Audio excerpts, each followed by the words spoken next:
We will connect wirelessly our neocortex to the cloud. This is with nanobots that Exactly. enter your neocortex. Right. This is your prediction. For when? When is that? Just right now. Well, June 2033. Yeah. June 12th, 8:35 in the morning. So we have 300 million modules in our neocortex, each of which can recognize a pattern. They're organized in this hierarchy.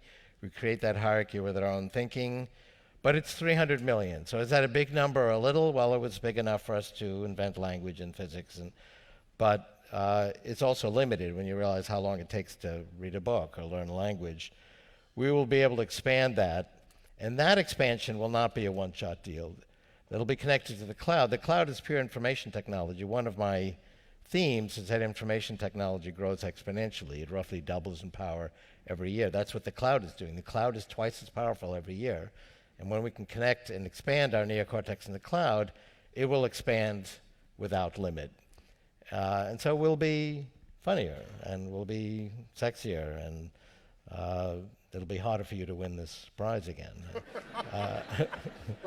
So just to clarify what I think you just said, that in 20 years, plus or minus, so the mid-2030s, we will have nanobots that we can feed into our brain that directly connect to the cloud rather than through anything we carry in our pocket.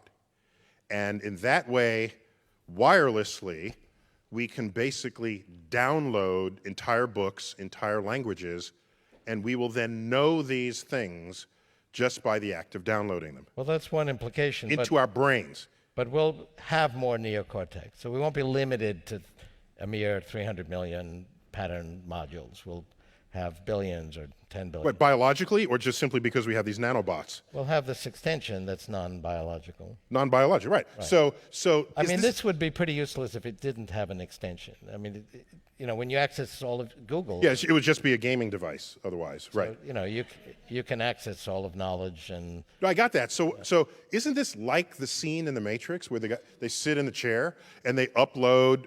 One of my favorite lines of the film is Keanu Reeves. You know, they teach him martial arts, and he says, "I know kung fu." And you mean I'm gonna know, you know, or jujitsu, whatever. So in 20 seconds, he's now an expert. Are you telling me that's what's going to happen? The non-biological portion of our thinking will be able to download skills, right? Wow. And it does that now. I mean, you load some software in your computer. It didn't. For example, speech recognition, which I worked on, we had to spend months teaching a computer how to understand human speech. But now you want to do that on your notebook computer, you just download the software. It can download skills that another computer learned. So that's a feature of non-biological intelligence.